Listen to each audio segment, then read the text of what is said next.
Hey guys, tonight we're diving into the early days of America. Picture yourself trudging through the muddy shores of the Atlantic, the air thick with uncertainty and the scent of salt water. You've just crossed an ocean, and the promise of a fresh start beckons. But so does the reality of survival in a land that's far wilder than you were told back home. Welcome to the first wave of settlers in America. The year is 1607, and you're one of the first to set foot on what will later be called the United States. There's a lot of talk about a new life, but let's be honest, you probably won't survive this, at least not without some major luck. Colonists arriving here, whether in Jamestown or Plymouth, weren't greeted by welcoming committees or lush green pastures. They were greeted by disease, famine, and the unknown. You're part of the brave and, let's be honest, mostly desperate souls who decided to leave everything behind and take a chance. The idea of starting fresh in a place with endless possibilities might sound nice, but here's the thing. America wasn't just some peaceful patch of land waiting to be cultivated. No, it was a land filled with untold dangers. In fact, only about half of the colonists who arrived in Jamestown survived the first year. Half. Yeah. Your odds aren't looking great right now. It wasn't all doom and gloom, though. There was a tiny spark of hope. Colonists slowly figured out how to grow tobacco, a plant that would eventually make them some serious cash. But here's the kicker. You're already struggling to find food, and now you've got to grow something, to trade with the English back home. Oh, and speaking of home, you're going to have to get used to no contact with it for months on end. So if your ship didn't arrive with supplies, guess what? You're kind of on your own, while you and your fellow settlers work to create a new life. You also have to contend with a harsh environment. The winters, brutal. The wildlife, unpredictable. Native American tribes, some of them are just as unsure about you being there as you are about them. In fact, historians still argue whether some of the early settlers could have made it if they hadn't had to negotiate and sometimes battle the local tribes for food and land. But hey, you're tough, right? You pull through, and as the months go by, you slowly begin to carve out a space to call home. Still, this is only the beginning. A lot of folks back home in England are starting to wonder if your little adventure was really worth the risk. As you trudge deeper into the unknown landscape of early America, the reality of the colonies begins to sink in. You're not exactly building a paradise here. This is more of a construction zone with a side of wild animals and unpredictable weather. The harshness of life is palpable, but a glimmer of hope comes in the form of what will become America's most famous crop, tobacco. But let's step back for a moment and talk about the Founding Fathers. Sure, they're remembered as the grand architects of this new country, but did you know they were also masterful storytellers? You've probably heard that George Washington chopped down a cherry tree as a young boy and couldn't tell a lie. Seems like a great bit of legend to celebrate his honesty, right? Historians still argue whether this cherry tree story was pure fiction, crafted to help Washington's image, or if there's a sliver of truth in the tale. But let's be real. Who wouldn't love to believe Washington as this perfect, morally upstanding figure from the get-go? Yet, behind the myths, these men weren't always so polished. Take Benjamin Franklin, for instance. While he's often seen as the wise, peaceful diplomat, he spent his younger years in Paris. Let's say living the high life and playing the role of a charming, extravagant ambassador. He certainly knew how to make an impression at French court, but it wasn't all about diplomacy and scholarly pursuits. Franklin was known to have a bit of a cheeky side, entertaining the French with his witty remarks, flamboyant wardrobe, and a passion for kites that would later lead to his famous experiment with electricity. Franklin, unlike the spotless Washington, had a far more colorful past. Now let's not forget Thomas Jefferson. His famous declaration about all men being created equal might ring loudly, but his personal life was complicated. especially considering he was a slave owner. Historians still debate how Jefferson, a man who fought for liberty, reconciled that with the reality of owning slaves. Was he a hypocrite, or was he simply a man of his time? Whatever the case, Jefferson's words laid the foundation for the country, even though he struggled with the realities of his own values. As the story of the Founding Fathers begins to unfold, so too does the real America. The colonies are still finding their feet, and the issues of land, survival, and trade are taking center stage. The first decades are a strange balancing act between the promise of freedom and the harshness of establishing a new society. But remember, this isn't the shiny, polished America we think of today. In those early days, it was more about surviving the elements than creating a perfect system. You're just one settler among many trying to make a life. It's not glamorous, and every day brings a new challenge. There's no blueprint for this. It's trial and error, some major mistakes, and a whole lot of luck. Oh, and here's something interesting. Early colonial settlers didn't even have the best tools for the job.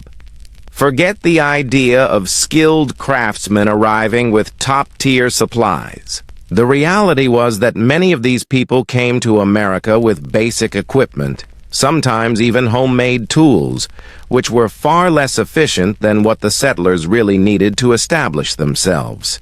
Talk about setting yourself up for success, right? But against all odds, the colonies begin to take root. Slowly, new towns start to emerge, and the idea of America begins to crystallize. Little did you know what you're building, whether you're planting tobacco, fishing for food, or bartering with the local tribes, is the beginning of a whole new chapter in world history. It's getting harder to ignore the whispers around you now. The murmurs aren't just about survival anymore. They're about something much bigger, something that could change the entire world. Revolution. The colonies are starting to buzz with the idea that maybe they don't have to put up with the British Empire's rules. Sure, life is still tough. The weather's rough. The work never stops. And the food still comes with a side of uncertainty. But now, the talk is turning toward change. You probably didn't know it, but the stage for revolution was being set long before the first shot was fired at Lexington and Concord. You're living in an age when information travels slowly. Sometimes, it takes months for news from England to reach you. But those whispers? They grow louder with each passing year. By 1773, British taxes on things like tea, paper, and glass are starting to make everyone very uncomfortable. And let's face it, no one likes taxes, especially when the British government insists that you should pay, even though you're not even represented in Parliament. That's a tough pill to swallow. You've probably heard of the Boston Tea Party, right? A bunch of colonists dressing up like Native Americans, sneaking onto British ships and dumping tea into the harbor. That dramatic image has been immortalized as a symbol of American defiance. But here's the thing. That wasn't the first shot. The rebellion was a slow burn. You're part of the quiet undercurrent of people who have started questioning whether the British Crown has any right to control your day-to-day life, especially when the British aren't exactly being helpful in the survival department. Historians still argue whether the colonies could have avoided war entirely. Could diplomacy have worked, or was revolution inevitable? After all, if the British had been more understanding about the colonies' needs, would we even have the United States today? But that's all in the realm of what if. The fact is, the American Revolution was a response to decades of growing frustration and a desire for independence. You're living it now. It's not just a political movement, it's personal. These taxes, these restrictions, these demands, They're a daily weight on your shoulders. The Boston Tea Party in December 1773 was only one moment in a much larger struggle. After the tea was dumped, the British responded with the coercive acts, known as the Intolerable Acts in the colonies, a set of laws designed to punish Massachusetts. In other words, they're trying to squash any hope of rebellion before it can grow. But here's the twist. That's exactly what causes the rebellion to explode. Colonists across the 13 colonies begin to see this as a direct attack on their rights. As the British tighten their grip, the colonists tighten theirs too. It's a game of cat and mouse, but you're starting to think this might turn into something much bigger. Despite the increasing tension, life in the colonies continues. People are still trying to make a living, still struggling to feed their families and survive. And yet, this rumbling, this undercurrent of change keeps growing. It's not like it's all happening on one grand stage. No, it's happening in taverns, in the fields, in the corners of your everyday life. Every time a new British law is passed, it feels like a little more fuel is being added to the fire. And one day, sooner or later, it's going to catch. But before it does, there's still more groundwork to lay. More whispers, more debates, more meetings held in secret. You're part of it. You're standing at the edge of something huge, though you can't quite see the full picture yet. But every piece that falls into place brings you one step closer to a new kind of life. A life where you'll finally be able to make your own decisions and maybe, just maybe, leave behind the uncertainty that has plagued these colonies since day one. The revolution is starting to feel inevitable now. The whispers you've heard in taverns and corners are growing louder, and you've probably noticed that the stakes are getting higher. You can almost taste the tension in the air.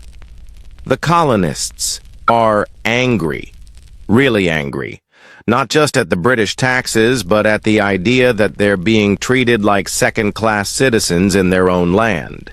In the days leading up to the actual fighting, life in the colonies is a strange mix of everyday struggle and the promise of something momentous. There's still tobacco to be harvested, trades to be made, and food to be foraged. But there's also the knowledge that things are about to change forever.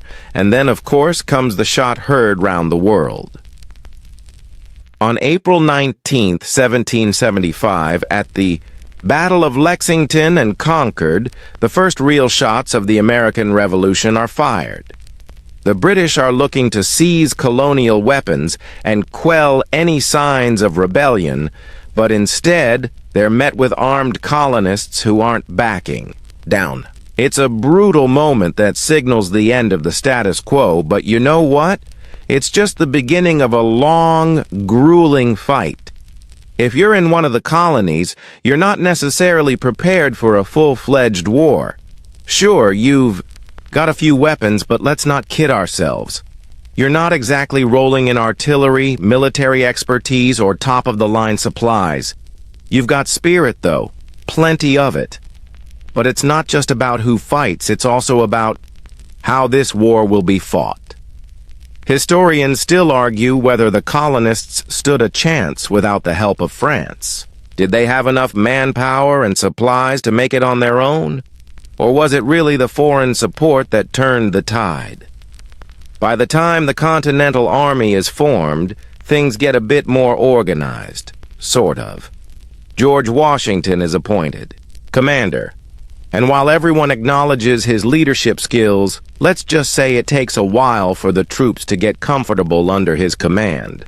In the early days of the army, there's a lot of trial and error. The British forces are well trained and well supplied, but the colonists have something they don't: determination. And of course, they have a cause they truly believe in. 1. Of the strangest things about the Revolutionary War is that it's not just about military battles. it's also about the shifting sense of what it means to be an American. You're not just fighting for freedom from the British, you're fighting for the chance to define what this new country will look like. Even within the colonies, the idea of what it means to be free isn't universally agreed upon. There are some who are looking forward to independence, but there are also loyalists. People who still think the British crown is the best option. Some of them will fight for the British during the war, and that only adds to the confusion. You're not just facing an enemy army, but also neighbors and friends who have different ideas about the future. Meanwhile, in the background, your daily life still keeps moving forward. You're planting crops, worrying about your family's well-being, and hoping that this whole revolution thing will work out. The weather's still a problem, and the crops you've been growing aren't always turning out as expected. But every day brings you closer to a new reality. You might still be scraping by, but with every passing hour, this land is becoming something entirely different. And then, as you're beginning to think that maybe this revolution might just work, the news comes in. The French are willing to help. With their financial backing, military support, and a fleet of warships, the French become a game changer. Historians still argue whether the revolution could have succeeded without them. Would the colonists have worn down the British forces on their own, or was French support the critical factor in tipping the scales? You're not the only one who's surprised by the French intervention. It's a huge shift in the balance of power, and it's what sets the stage for the ultimate victory at Yorktown. But before you get too comfortable, remember, this victory didn't come easily. It was a hard-fought struggle, with battles won and lost, and more hardships ahead. But, at least for now, the tide is turning. You're finally starting to feel like the revolution might actually work. The French are on your side, the Continental Army is more organized, and with each passing day, the British Empire is starting to realize they've bitten off more than they can chew. But here's the thing. Nothing in war is as straightforward as it seems. The revolution might be taking shape, but that doesn't mean it's all smooth sailing from here. In fact, you're about to realize just how difficult it is to turn a ragtag militia into a fighting force capable of taking down the mightiest empire in the world. Sure, the French Navy is helping with supplies and naval support, but there's still the matter of basic military strategy. And that's where the Continental Army really has to prove itself. George Washington is starting to shine as a commander, though it's not without some growing pains. You've probably heard how Washington's leadership eventually earned him the title of Father of his country, but it wasn't always a given. The early days of his command were full of setbacks. He had little formal military training and had spent much of his life as a farmer, but his resilience and ability to inspire his troops are what ultimately made the difference. As the war drags on, the issues of supply become even more critical. If you're a soldier, you're not exactly marching into battle with the finest gear. You're using whatever you can get your hands on. The uniforms? Mostly mismatched. The food? You're not getting much variety. And there's always the risk of disease or poor sanitation in the camps. It's a rough existence for the average soldier, and morale is constantly fluctuating. Yet there's this growing sense of unity. Everyone's fighting for the same thing now: independence. It's an idea that's beginning to catch fire across the colonies, and that unity, even in the face of adversity, starts to push you closer to victory. Of course, it's not just about morale or the fight itself. The revolution is also about the fundamental ideas of liberty and freedom, which are beginning to take shape in ways you never imagined. As the war goes on, the conversation shifts beyond just defeating the British. People are starting to ask, What does it mean to be free? How will the new government function? And, importantly, who gets to be free? Historians still argue whether the American Revolution truly set the stage for universal freedom, while the idea of liberty certainly laid the groundwork for a more democratic society. It didn't come with a built-in solution for the issue of slavery. In fact, even as the idea of freedom spread, enslaved people were still being forced into labor on southern plantations. It's a bitter irony that while America fought for independence from Britain, many of its own people were denied that very freedom. These debates about freedom and equality would echo throughout American history, but for now, they're only beginning to take root. Back on the battlefield, you've got the looming specter of the British Army. Sure, they might not have expected to be fighting a full-scale war in America, but they're still a formidable force. With highly trained soldiers and ample resources, the British aren't exactly going to roll over easily. The Battle of Saratoga in 1777, however, is a turning point. This victory, with the help of French forces, proves that the colonists are capable of winning on a major scale. It's a huge boost to morale, and more importantly, it convinces the French that you might actually win this thing. It's also a massive blow to British confidence, but you're still not done. The war's far from over. In fact, you know the hardest battles are yet to come, and with every victory, the stakes keep rising. But right now, you feel a shift. You're not just fighting for survival, you're fighting for the chance to build something completely new. It's not just about keeping the British out anymore. It's about creating a nation. You've seen victory, you've seen defeat, and now you're living in a strange in-between on the brink of something monumental. The idea of independence is no longer just a dream. It's tangible. With France's help and several important victories under your belt, it's starting to feel like the tide might actually be turning in favor of the colonists. But here's the kicker. The hardest part of any revolution often isn't winning the battles. It's dealing with the aftermath, the rebuilding, the uncertainty, and the question of what happens when you finally achieve that elusive freedom. As the war drags on, the British still control much of the South, and the colonies are far from unified. You've probably heard stories about the devastating losses in places like Charleston and Camden, how the British forces, led by generals like Cornwallis, seem to be one step ahead, picking off the colonies piece by piece. The southern colonies are feeling the pressure, and for many it's a constant struggle to keep up the fight. But there's also something else bubbling beneath the surface.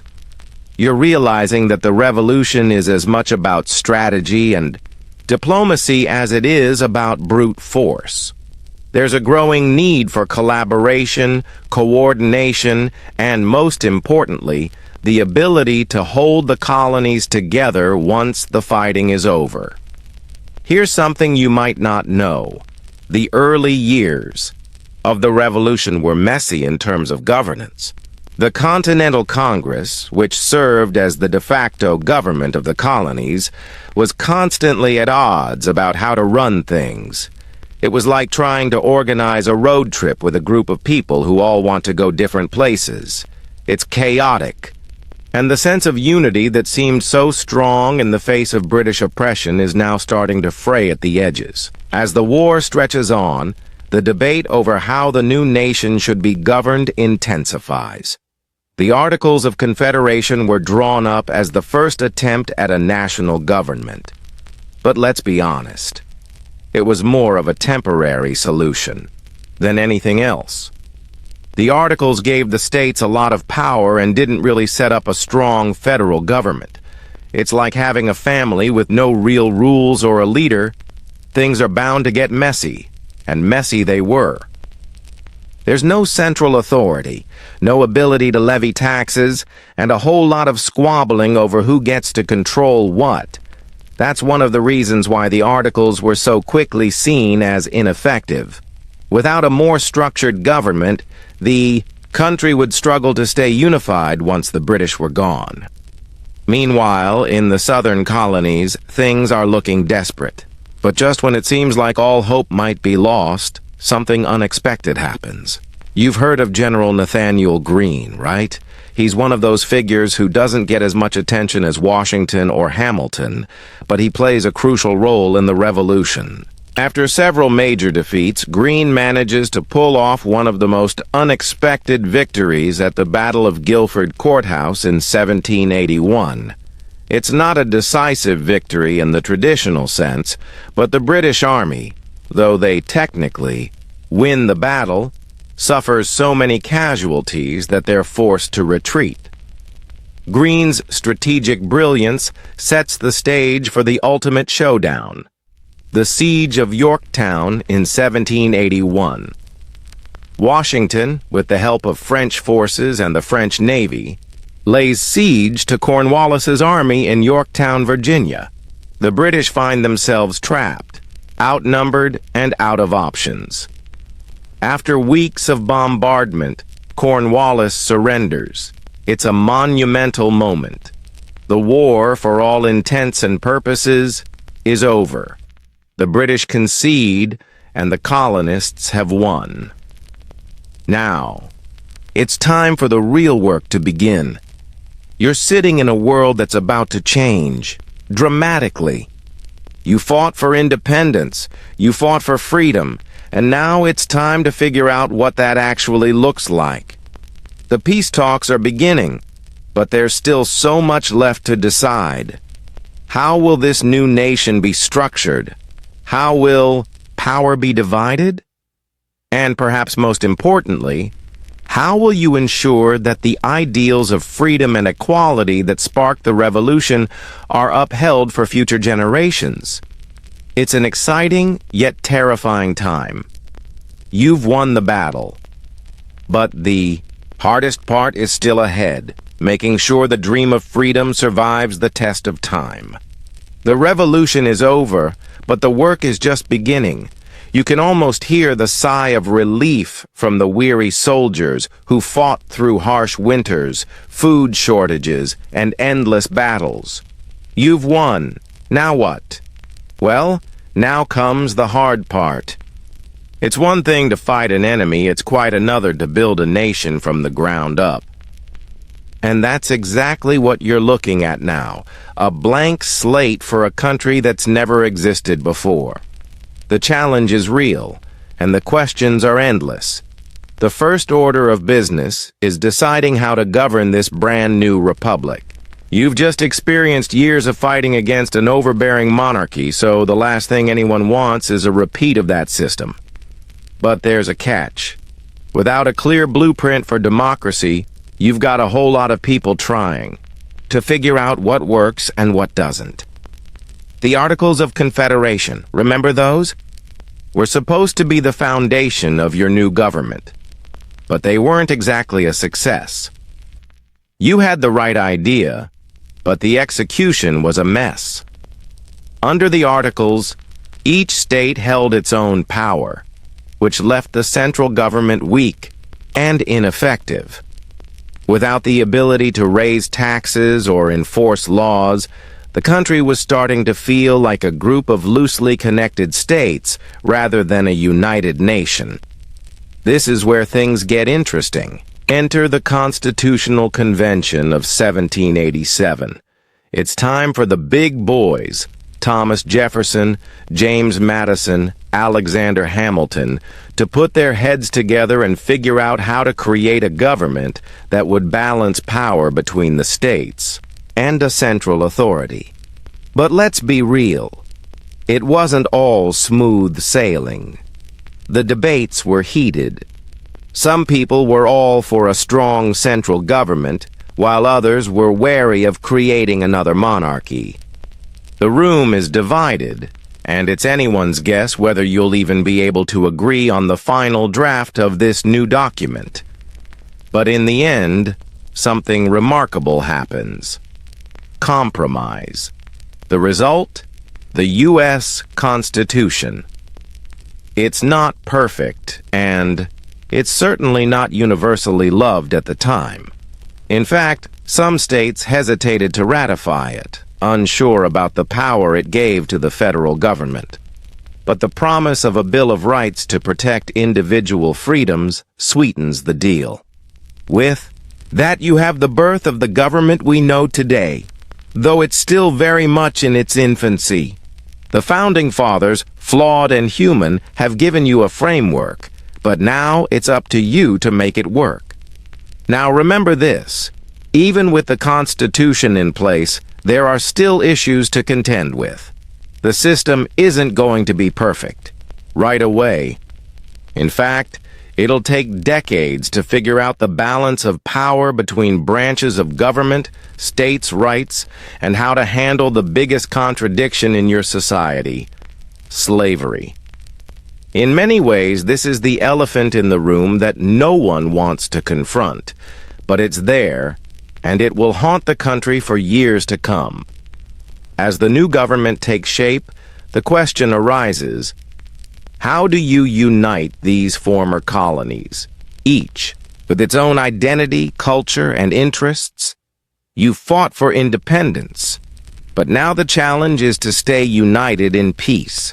The tensions between the North and South begin to show their ugly side early on, particularly when it comes to the issue of slavery.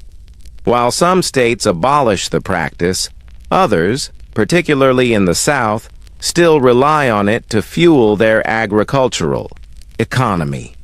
This division will only get worse, setting the stage for conflicts that will rock the nation to its core in the decades to come.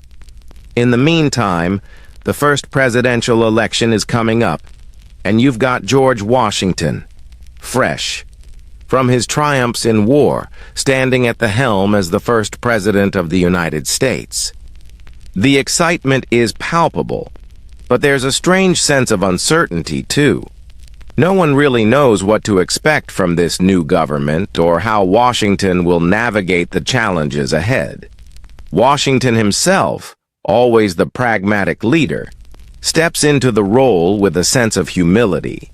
He's not sure what the future holds, but he's determined to steer the ship of state with steady hands. There's one thing you're realizing, though. America is still figuring itself out. While the war is won and the Constitution is in place, the vision of a perfect union is far from reality. It will take generations of trial and error, fierce debates, and painful compromises to fully realize the ideals that inspired the revolution. The road ahead is uncertain, but one thing is for sure: this country will never be the same again. You've just witnessed the birth of a nation, but the work is far from over. The ink is still drying on the Constitution, and Washington has just taken office as the first president of the United States. But as you look at the fledgling country, it's clear the challenges are just beginning. Sure, the British have been sent packing, and you've got the framework for a democratic government in place, but how does this new nation actually function? How do you go from a war-torn, divided group of colonies to a cohesive, functional country? One of the first challenges Washington faces is the same one you're probably thinking about. How do you govern all of this? You've got 13 states, each with its own quirks, its own history, and its own interests. The last thing you want is for the government to dissolve into chaos, and that's where the new president and Congress come in. Washington is wise enough to know that he can't do it alone, and so begins the process of building a cabinet, a group of trusted advisors to help him navigate the complex issues of running a new country. But even with the best advisors, the road ahead is bumpy. Washington's first term is defined by the need to establish the legitimacy of the federal government and to assert its power over the states. One of the first major challenges he faces is the issue of debt. The Revolutionary War was expensive, and the new government is deeply in debt. How do you pay it off? How do you fund the operations of this new country without relying on foreign loans or taxes that will make everyone angry? Enter Alexander Hamilton, Washington's Secretary of the Treasury, who is about to become one of the most important figures in American history. Hamilton's vision for the future of America is bold. Too bold for some, actually. He wants to establish a strong central government, a national bank, and a financial system that could rival those of European powers. But not everyone agrees with him. Thomas Jefferson, his political rival, argues that Hamilton's plan gives too much power to the federal government and threatens the autonomy of the states. This debate will define the early years of American politics as the country wrestles with the balance of power between the federal government and the states. And it's a battle that's not going away anytime soon. As Washington settles into his presidency, it becomes clear that his leadership is essential in holding the country together. His calm, steady hand helps maintain a sense of unity during these uncertain early years, but there's still one major issue looming: political parties. That's right. Before you even realize it, America's political system is already beginning to fracture. The debate between Hamilton's Federalists, who believe in a strong central government, and Jefferson's Republicans, who advocate for states' rights and a more limited federal government, is setting the stage for a long and bitter political rivalry. You can almost hear the echoes of those arguments in modern political discourse. But the challenges Washington faces aren't just about internal politics. He's also dealing with the new country's place in the world. The French Revolution, which begins in 1789, sends shockwaves across Europe and across the Atlantic. For Washington, the question becomes, what do you do about France? The French were your allies during the Revolution, and there's a deep sense of gratitude in the United States. But as the French Revolution turns increasingly violent, Washington must decide whether to honor the Treaty of Alliance with France or to remain neutral in the growing conflict. He decides to chart a course of neutrality, avoiding entanglement in foreign wars, a decision that will shape American foreign policy for years to come. It's during these early years that you also begin to see the first stirrings of political divisions among the American people. The new country is divided along ideological lines, and the seeds of political parties are planted. Some people want a government that's strong and centralized, while others want a more decentralized rights-based system. These early divisions will lay the foundation for the partisan politics that will come to dominate American life for generations. In the meantime, as Washington works to stabilize the government, you might notice something else. The country's growing pains are far from over. The issue of slavery, which you've seen looming in the background, is becoming harder to ignore. In the South, plantation owners continue to rely on enslaved labor to drive the economy. In the North, however, attitudes toward slavery are slowly starting to shift. Abolition movements are gaining momentum, and the question of whether slavery should be abolished will continue to divide the nation for decades to come. You've survived the war, and you've got a government in place. But it's clear that the path to a perfect union is a long one. Washington's presidency is only the beginning, and the future of the United States will depend on how well this fragile new government can handle the challenges that lie ahead. The fight for the soul of the nation is just beginning. As Washington's presidency comes to a close, you can almost feel the weight of the decision ahead.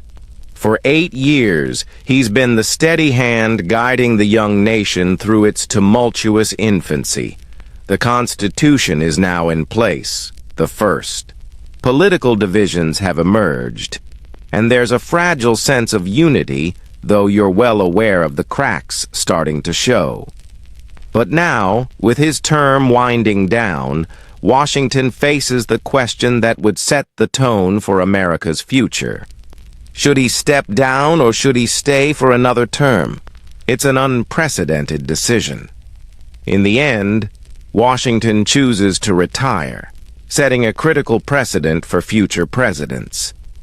His decision to step down voluntarily from power is a testament to his belief in the new nation's principles. He firmly believes that the office of the presidency should not become a monarchy or a lifelong rule, as had happened in many parts of the world. The fact that he steps down peacefully after all his achievements and the respect he commands sets a critical tone for the fledgling nation, the idea of peaceful transitions of power.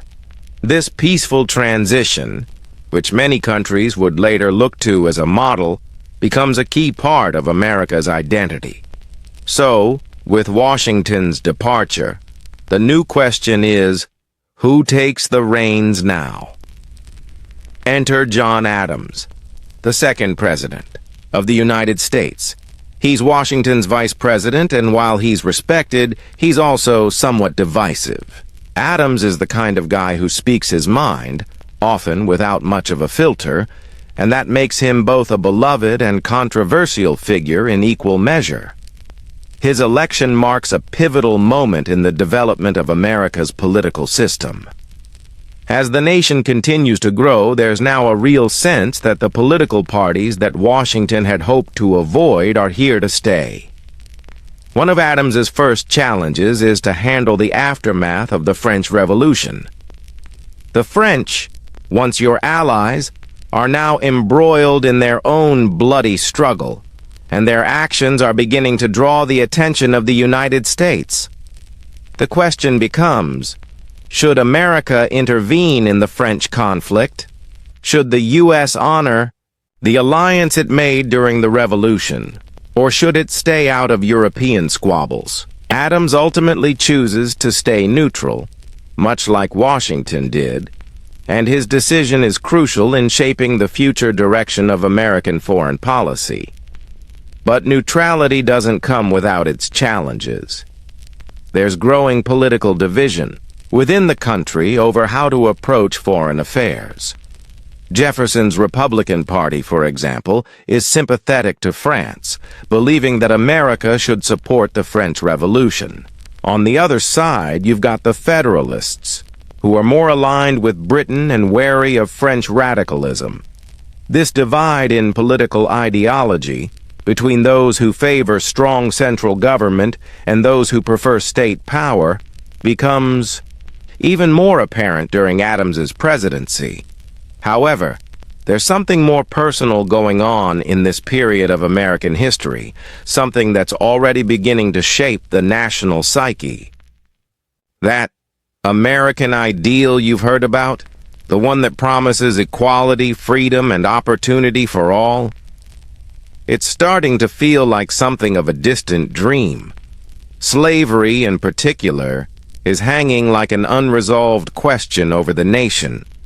The issue is not going away, and the country is beginning to divide along lines that will eventually lead to much more than just political debates.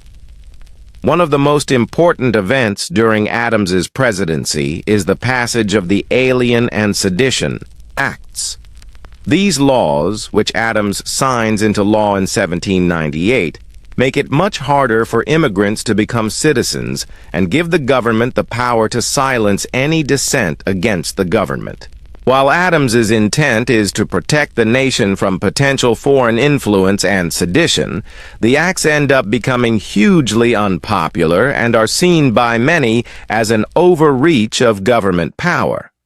In many ways, these laws become a flashpoint for the growing divisions between the Federalists and Republicans, who argue that they are violating the very principles of liberty that the Revolution fought for. The controversy surrounding the Alien and Sedition Acts serves as a reminder of the delicate balance between maintaining national security and protecting individual freedoms. It's a theme that will continue to reverberate throughout American history. Adams's presidency shows you just how hard it is to maintain the ideals of liberty while simultaneously navigating the complex and sometimes murky waters of international relations and domestic politics. As the election of 1800 approaches, the country is at a crossroads. The Federalist Party, having been in power since the inception of the country, is starting to lose its grip on the political landscape. The Republicans, led by Thomas Jefferson, are on the rise. This election will be one of the most significant in American history, as it marks the first peaceful transfer of power between political parties. Jefferson's victory signals a shift toward a more decentralized government, one that favors states' rights and limits the power of the federal government. For you, as an observer of this early stage in American history, it's clear the nation is evolving, and so is its political identity. The road ahead is far from smooth. The fight for freedom and equality is far from over, and the rifts that run through the country are still too deep to be easily mended. But despite the growing pains, one thing is certain. The United States is here to stay. It may not be the perfect union everyone dreamed of, but it's a union nonetheless, and it's ready to face whatever challenges the future holds. As the United States inches toward the 19th century, there's a sense of cautious optimism. You've survived the revolution. You've established a government, for better or worse. And now you're looking at a country that is, in many ways, still finding its identity. The election of Thomas Jefferson in 1800 marks a crucial shift in the political landscape, what we now call the Revolution of 1800. Jefferson, a man of Enlightenment ideals and states' rights convictions, comes into office with a clear agenda: to scale back the power of the federal government and give more autonomy to the states. It's a bold move, but after the relative chaos of Adams's presidency, there's a sense that this might be just what the nation needs. But don't think for a second that Jefferson's presidency is a smooth ride. Sure, he's beloved by many, especially for his sharp political mind and his role in penning the Declaration of Independence. But there's a lot more going on under the surface. Jefferson's vision for America might sound idyllic on paper, but it's built on the very contradictory system of slavery. The man who talked about liberty and equality was, ironically, a slave owner. Historians still argue how Jefferson reconciled these two opposing ideals. Was he blinded by the norms of his time, or was he truly conflicted about the institution of slavery? His personal contradictions reflect the larger tension in the nation, the struggle to live up to the ideals of freedom while denying that same freedom to millions of people. One of the most significant actions Jefferson takes in office is the Louisiana Purchase in 1803. The land deal with France more than doubles the size of the United States and opens up vast new territories to settle. For many, it feels like the fulfillment of the American dream, the promise of endless opportunity, more land to farm, and new frontiers to explore. The idea of manifest destiny, the belief that America was destined to expand across the continent, is slowly starting to take root. But there's a cost to all of this expansion. You're pushing further into Native American lands, and those relationships are only going to become more complicated. The dream of westward expansion comes with consequences that will unfold over the coming decades as America continues to grow, at the expense of the indigenous people who've called this land home for thousands of years. On the international stage, Jefferson faces the ongoing challenge of maintaining American neutrality. The world is at war again, this time between Britain and France, and the United States finds itself caught in the middle. The British, with their powerful navy, are stopping American ships and impressing sailors into service for the British military, an act that infuriates Americans. Meanwhile, France, under Napoleon, is eager to expand its empire. Jefferson, committed to keeping the United States out of European conflicts, faces the hard reality that neutral doesn't always mean safe. He enacts the Embargo Act of 1807, a bold move that bans American trade with all foreign nations. The idea is to pressure Britain and France into respecting American neutrality, but the result is disastrous. The American economy, reliant on trade, is plunged into a deep recession, and the embargo is eventually repealed in 1809. As Jefferson's second term comes to a close, the nation is clearly at a crossroads. The country is expanding rapidly, but its internal contradictions are becoming harder to ignore. Slavery is entrenched in the southern states, and as the cotton economy grows, so too does the power of slaveholders. Meanwhile, the debate over states' rights versus federal authority continues to simmer, and the idea of American exceptionalism, the belief that the United States is uniquely destined for greatness, becomes more pronounced. But while the country is on the rise, its foundations remain fragile. The peaceful transition of power, so elegantly set up by Washington, will be tested again and again in the coming years. And, of course, there's the matter of the War of 1812. As Jefferson hands over the reins to his successor, James Madison, tensions with Britain have reached a boiling point. The British continue to impress American sailors, and their support of Native American uprisings in the West doesn't help matters. The War of 1812 will be a messy conflict, often overlooked in history books but crucial in shaping the United States' path forward. It will be a war fought not just against a foreign power but against the very idea of American sovereignty. You'll see battles won and lost, and though the war ends in a stalemate, the United States comes out of it with a renewed sense of nationalism. It's a conflict that shows the world, and maybe, more importantly, America, that it's a force to be reckoned with. But again, you're faced with a challenge. The United States may be growing in power and prestige, but the question remains: who exactly is benefiting from that growth? The same issues that plagued the revolution still hang heavy in the air: slavery, inequality, and the treatment of Native Americans. These contradictions can't be ignored forever, and the nation's growing pains are about to intensify. With expansion comes division, and the road ahead is far from simple.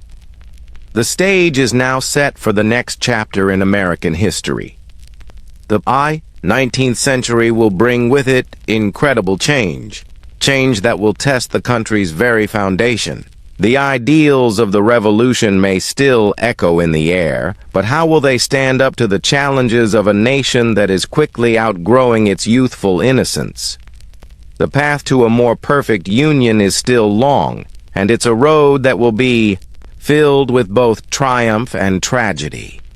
For now, though, there's still that feeling of promise, of new opportunities and frontiers to conquer, but with the knowledge that they come at a price. The 1830s are a time of both progress and deepening divisions in the United States. While the country continues to expand and industrialize, the same forces that drove its growth, the promise of opportunity, the thirst for land, and the dream of manifest destiny, are pushing the nation toward a breaking point. By this point, you can see the cracks forming beneath the surface, especially as the question of slavery grows more urgent with every passing year. The cotton industry is booming in the South, and enslaved labor is essential to its success. But The moral and economic tensions surrounding slavery are threatening to tear the country apart. At the heart of this conflict is the growing divide between the North and the South.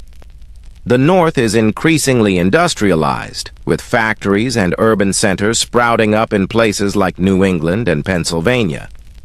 The North's economy is driven by manufacturing, trade, and finance, and its population is diverse, with an influx of immigrants fueling the growth of cities.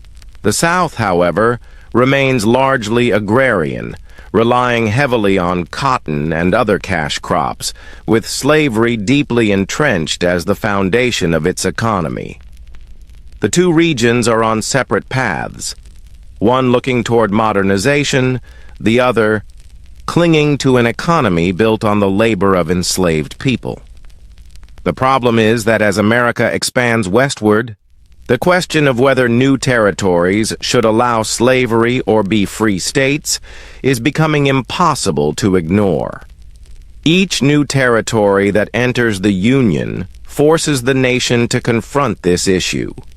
Would Missouri join as a slave state or a free state? Would Kansas and Nebraska follow suit? The issue isn't just about economics, it's about the soul of the nation. The political debate over slavery grows fiercer, and the sectionalism that has taken root threatens to undo the unity that the United States has fought so hard to maintain. In the midst of this tension, the presidency of Andrew Jackson leaves, a mark that is felt long after he leaves office. Jackson, the populist hero of the common man, is a deeply polarizing figure. His policies, particularly regarding Native Americans, and his forceful approach to government are both lauded and vilified. He's credited with expanding suffrage to all white men, regardless of property ownership, and promoting the idea of majority rule. But he also has a darker side.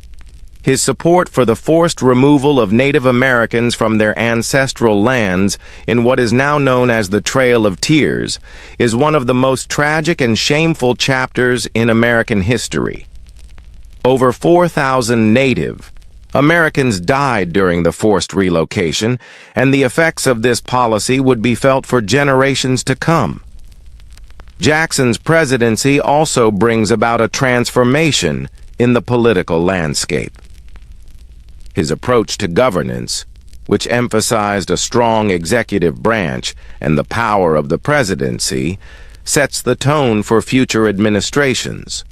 But his adversarial stance against the Bank of the United States also creates long-lasting political consequences. Jackson's decision to veto the recharter of the bank, which he viewed as a symbol of elite corruption, leads to a deeper divide between the emerging political parties. His populist rhetoric inspires a movement that will give rise to the Democratic Party, and his legacy lives on in the party's populist wing. As the country looks westward, you feel the rush of pioneers heading for the open frontier, lured by the promise of land and a new life. It's the era of the Oregon Trail, of gold, rush fever, and the expansion of the American dream. The frontier is both a physical and symbolic space. It represents the endless possibilities of the American experiment, but also the dark consequences of that expansion. Every new inch of land claimed means another step toward conflict with Native American tribes who are already struggling to survive as their lands are taken from them. These stories of pioneers, of rugged individuals who braved the unknown in search of a better life, are part of the mythos of American exceptionalism. But behind the myth is the grim reality of violence, displacement, and loss. Then, in 1836, a major milestone occurs. The Texas Revolution results in the establishment of the independent Republic of Texas. The Republic of Texas, born from the desire of Anglo settlers to break away from Mexico, stirs up tension between the United States, and Mexico. The question of whether to annex Texas becomes a source of heated debate. For many in the South, annexation is seen as a way to expand the institution of slavery, and they push for its admission into the Union as a slave state. For others, particularly in the North, Texas's annexation is seen as an attempt to spread slavery even further westward, threatening the balance of power between free and slave states. The debate over Texas serves as a microcosm of the larger issues of expansion, slavery, and states' rights that will only continue to escalate as the century unfolds. At the same time, the rise of abolitionism in the North begins to gain momentum.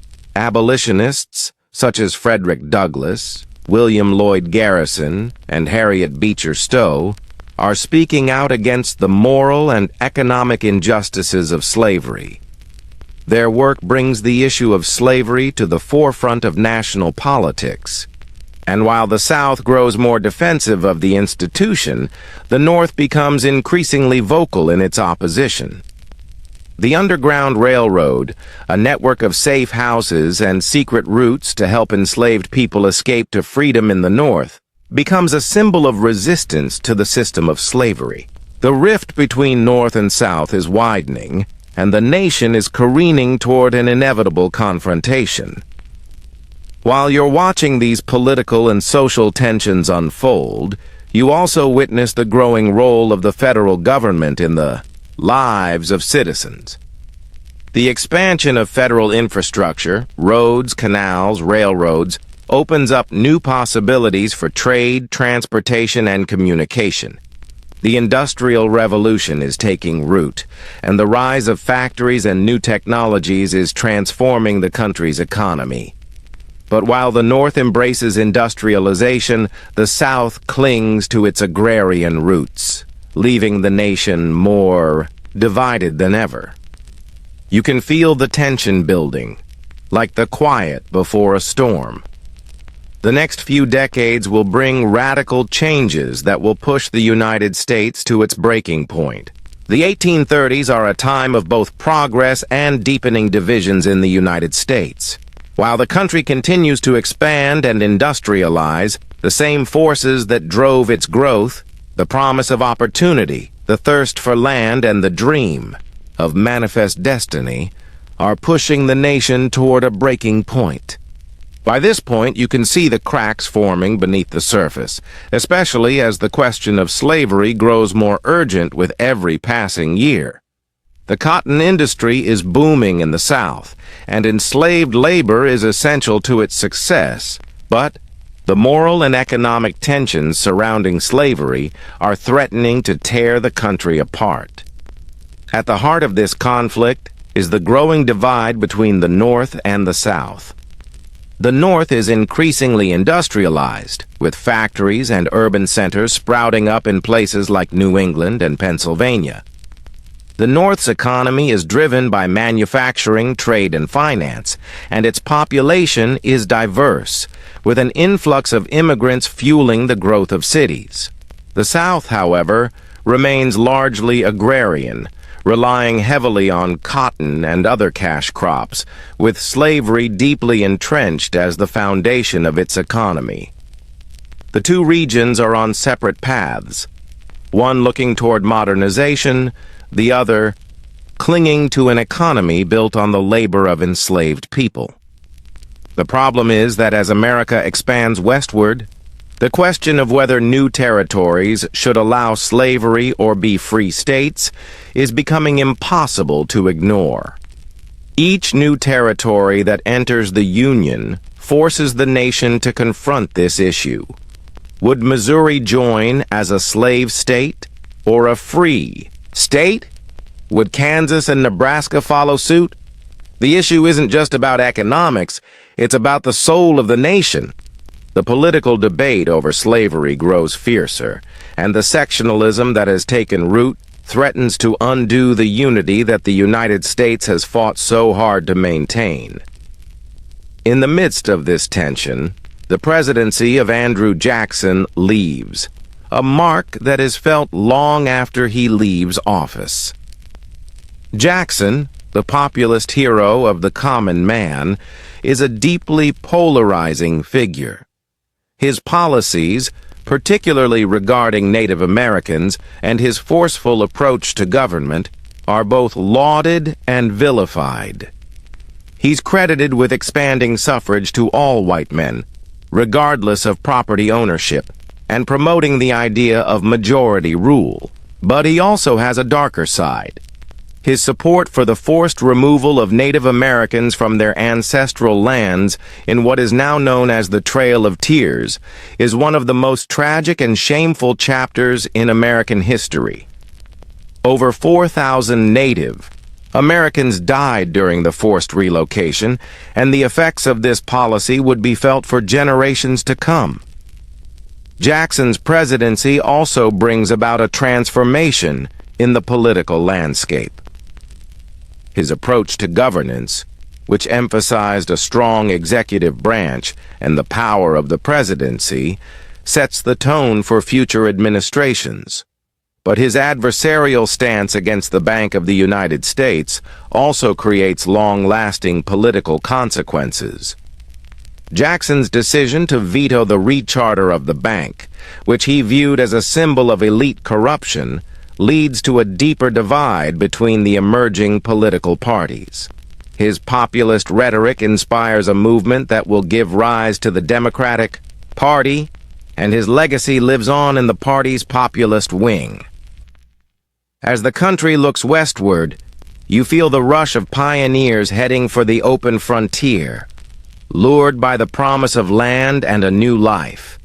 It's the era of the Oregon Trail, of gold, rush fever, and the expansion of the American dream.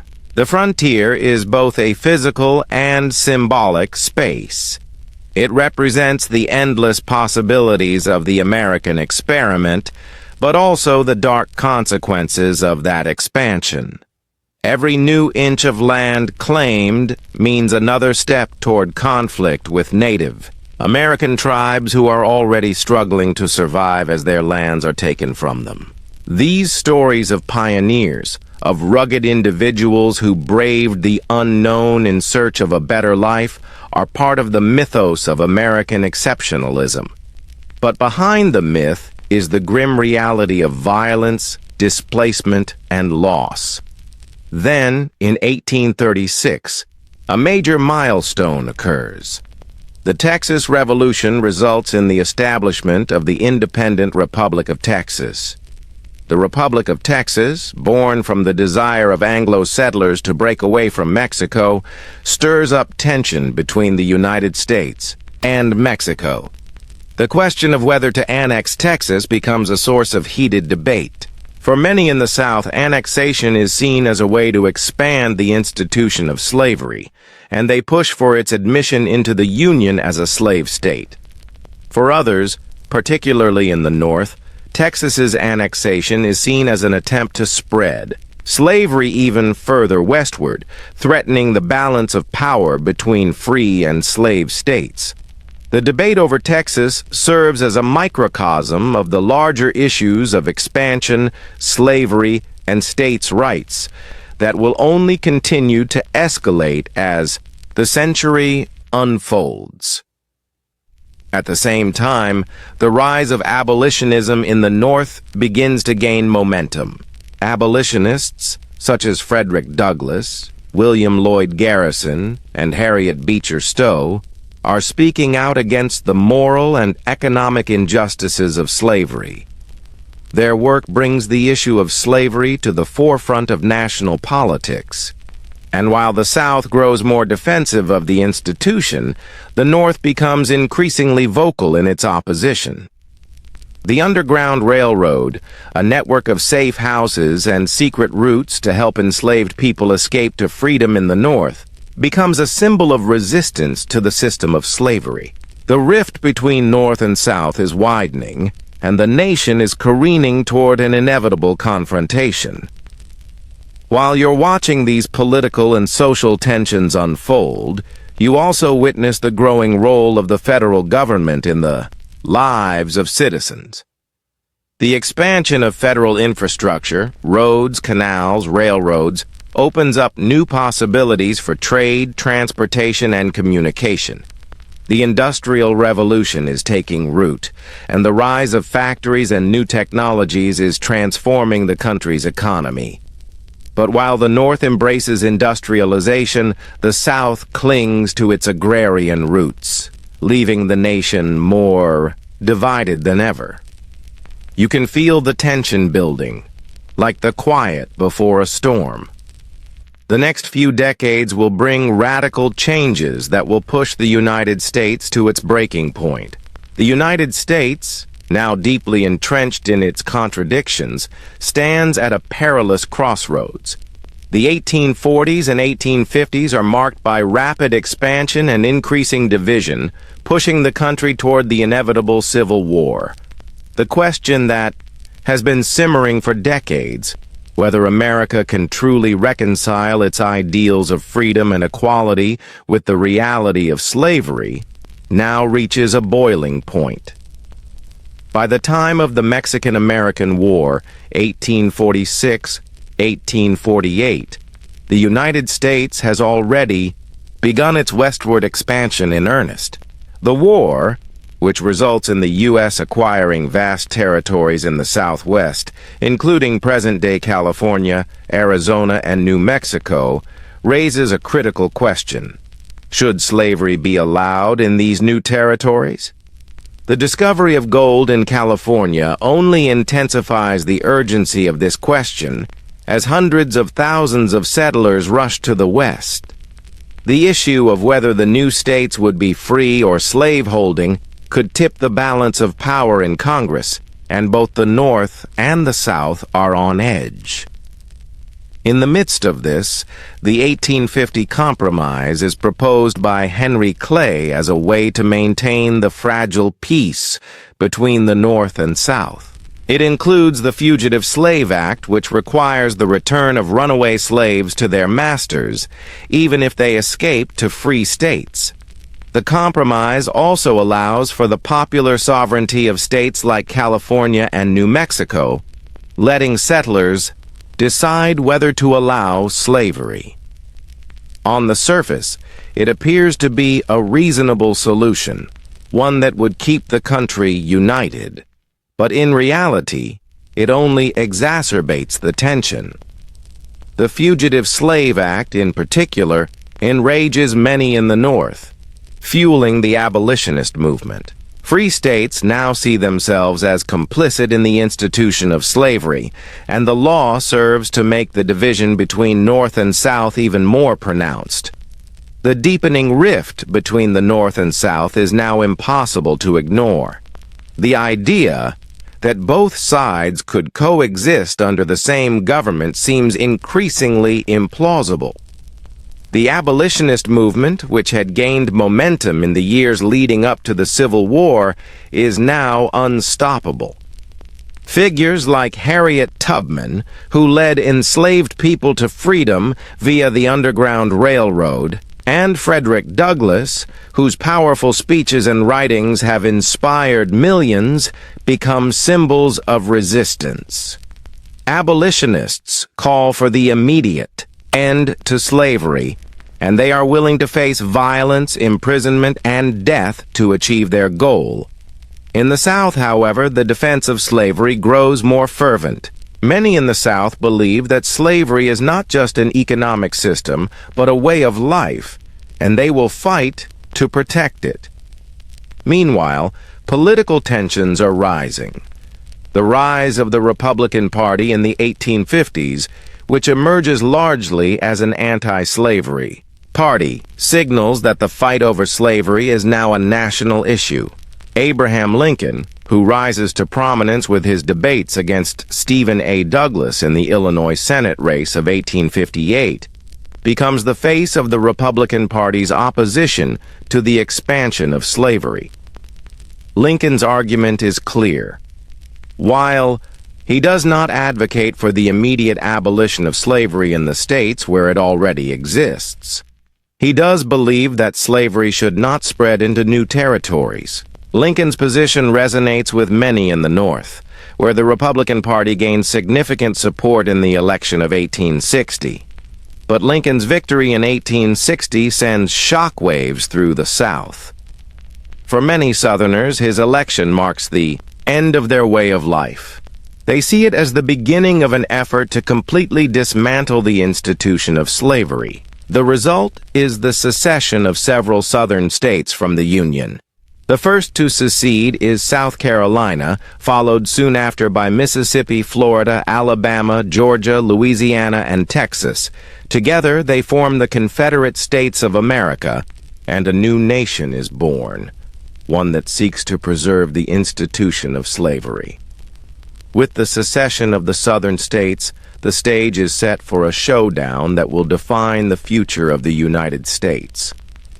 The Civil War, which begins in 1861, is the culmination of decades of unresolved tension over slavery, states' rights, and the balance of power in the federal government.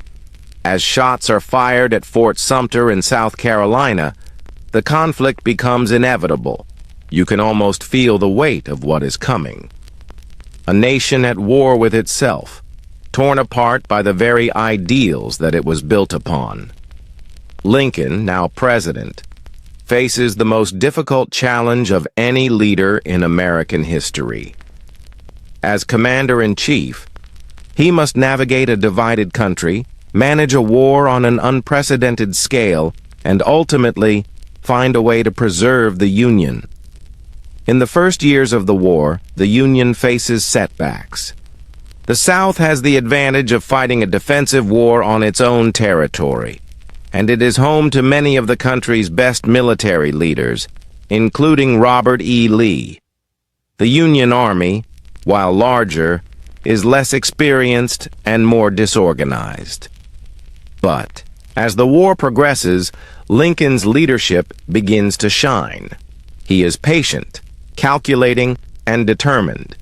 His ability to inspire the northern states to stay the course is crucial to the Union's success. The war is bloody and brutal, and by 1863, over 600,000 Americans will have lost their lives. But as the Union fights to preserve the nation, Lincoln takes the bold step of issuing the Emancipation Proclamation in January 1863, freeing all enslaved people in Confederate-held territory. The proclamation is a turning point in the war. It shifts the goal of the Union from merely preserving the nation to also eradicating slavery, a cause that would rally many in the North and weaken the resolve of the South. As the war rages on, you watch the Union Army begin to gain ground, pushing the Confederate forces back. But you also see the immense toll the war is taking on the country, on both soldiers and civilians. The horrors of battle, the loss of life, and the emotional devastation on both sides are evident in every town, every family. And as you witness the destruction, you can't help but wonder, what will be left of the nation when the fighting finally stops? As 1863 drags into 1864, the war's toll on the nation becomes all the more apparent. Lincoln, ever steadfast, is now fully aware that this war isn't just about territory, it's about the very future of the United States.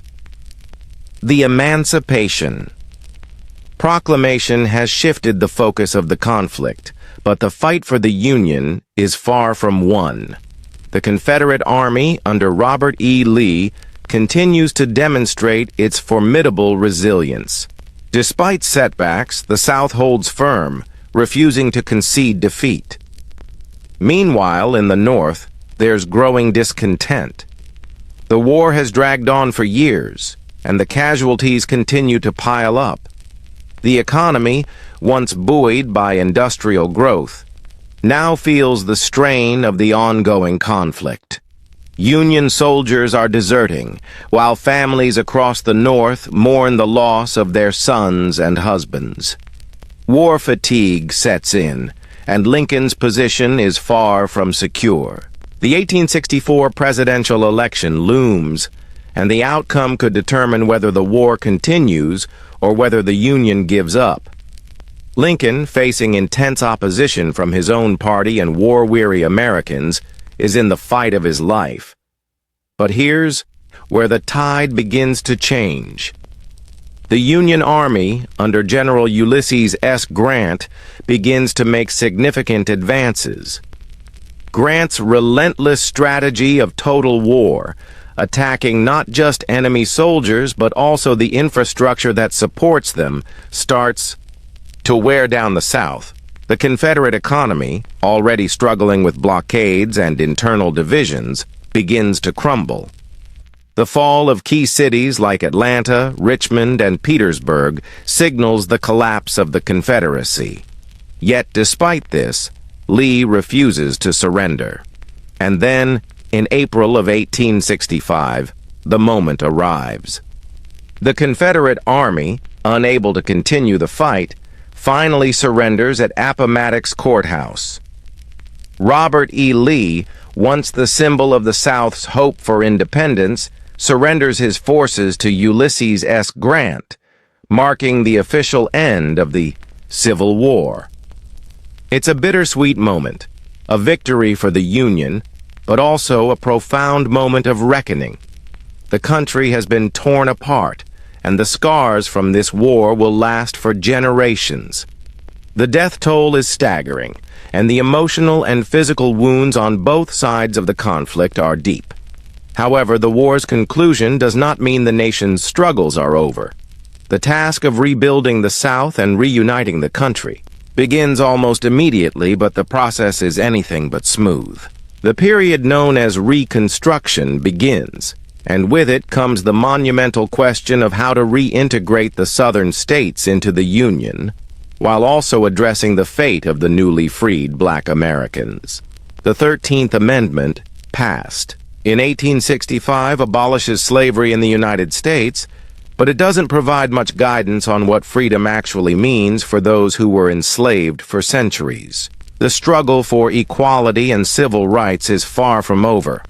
Meanwhile, Lincoln, who had guided the nation through the darkest period in its history, is tragically assassinated on April 14, 1865, by John Wilkes Booth, just days after the Confederate surrender.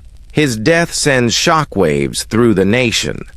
The president who had held the Union together is now gone, and the country is left to grapple with his loss as it enters a new chapter in its tumultuous history. Andrew Johnson, Lincoln's vice president, assumes the presidency, but his approach to Reconstruction differs drastically from Lincoln's. Johnson, a Southern Democrat, takes a lenient stance toward the South, offering pardons to former Confederates and allowing Southern states to re-enter the Union with minimal conditions. His policies, however, face fierce opposition from Congress, especially the radical Republicans, who want to impose stricter terms on the South and ensure civil rights for Black Americans.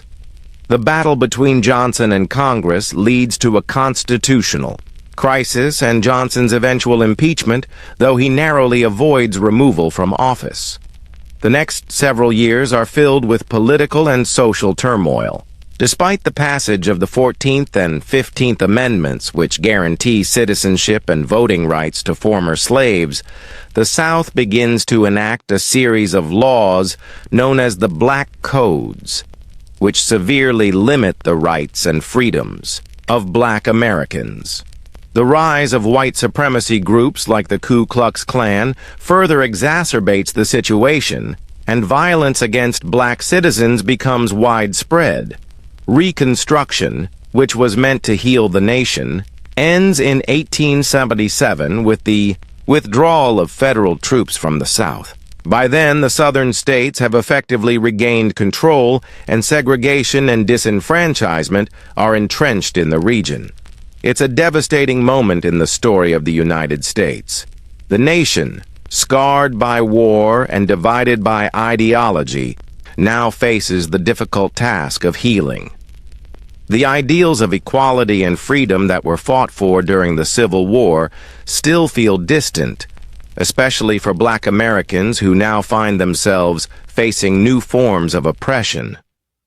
The promise of the Reconstruction Amendments is not fully realized, and it will take almost another century before civil rights are achieved in any meaningful way. As the 19th century draws to a close, the United States is emerging as a global power, but its internal contradictions, its unresolved issues of race, class, and equality are still very much alive. The wounds of the Civil War have not fully healed, and the struggle for freedom and equality is far from over. The early idealism of the American Revolution now seems more complicated, but it has also proven to be remarkably resilient. The country has endured, even as it has been tested to its limits. As the United States enters the 20th century, it finds itself at a crossroads once again. The scars of the Civil War and Reconstruction remain fresh, and the nation is still grappling with its identity. What kind of country is this going to be? A land of freedom and opportunity for all, or a land where divisions continue to tear at the fabric of society? In the wake of Reconstruction, the United States is no longer a fledgling nation. It is a rising global power. Yet, the dream of a truly united egalitarian country remains distant, especially for African Americans and other marginalized groups. The Industrial Revolution has transformed the nation. The North, once an area of modest manufacturing, has grown into a powerful industrial hub, while the South, despite its physical recovery from the war, lags behind economically. The rapid growth of industries like steel, railroads, and oil has brought vast fortunes to a small group of individuals, creating a new class of tycoons and corporate giants. These robber barons like Andrew Carnegie, John D. Rockefeller, and J.P. Morgan amass wealth beyond imagination. But at what cost? Labor conditions in factories are abysmal, child labor is rampant, and wages are low. Workers begin to push back, forming unions and calling for reforms in what they see as an unjust system that benefits the few while exploiting the many. But the rise of industrialization isn't just an American phenomenon. It's part of a global trend that is altering the world's economic landscape. The United States, having forged its path from the blood-soaked fields of the Civil War, is now becoming an imperial power. The Spanish-American War of 1898 marks a turning point. With the defeat of Spain, the U.S. takes control of territories like Puerto Rico, Guam, and the Philippines. America's global footprint grows, as does its political and military influence. Yet, even as the nation looks outward, its internal struggles persist. The early 20th century sees the continuation of the fight for civil rights, with African Americans still living under the harsh realities of segregation in the South. The rise of Jim Crow laws after Reconstruction creates an institutionalized system of racial oppression, and it is clear that African Americans are still living in a divided society. In 1909, the NAACP, National Association for the Advancement of Colored People, is founded, beginning an era of tireless advocacy for civil rights and equality. However, despite the efforts of reformers, the American public continues to wrestle with its shameful history of racial discrimination. The 20th century is also marked by the struggle for women's rights. The suffragists, having fought for decades, finally achieve a monumental victory with the passage of the 19th Amendment in 1920, giving women the right to vote. But this victory is bittersweet, as many women of color are still denied voting rights, especially in the South. The movement for women's rights doesn't end with suffrage. It only sets the stage for future battles for equal pay, reproductive rights, and representation in the workforce and government. And then there's the Great Depression, which strikes in 1929, plunging the United States into its deepest economic crisis yet. The stock market crashes, banks fail, and millions of Americans lose their jobs. The Great Depression exposes the cracks in the American dream and calls into question the nation's ability to live up to its promise of opportunity for all. President Franklin D. Roosevelt, elected in 1932, responds with the New Deal, a series of programs designed to alleviate the suffering of the American people. The New Deal reshapes the role of the federal government in the economy, establishing a social safety net and creating jobs through public works projects. But while the New Deal offers relief to many, it also highlights the deep divides in the country. African Americans, for instance, find that many New Deal programs still fail to address the systemic racism that keeps them in poverty. The post-World War II years bring a sense of optimism to the United States. The war has ended with the Allies' victory, and America is now the world's leading economic and military power. The baby boom kicks off, and families begin to settle into suburban life. Yet, as the 1960s dawn, there is a growing sense of dissatisfaction among many Americans. The civil rights movement, led by figures like Martin Luther King Jr., Malcolm X, and Rosa Parks, comes to a head with landmark events like the March on Washington in 1963 and the Civil Rights Act of 1964, which finally outlaws segregation and discrimination based on race, color, religion, sex, or national origin. The Vietnam War, however, throws the nation into turmoil. What begins as a conflict to stop the spread of communism in Southeast Asia becomes a deeply unpopular war, especially among the younger generation.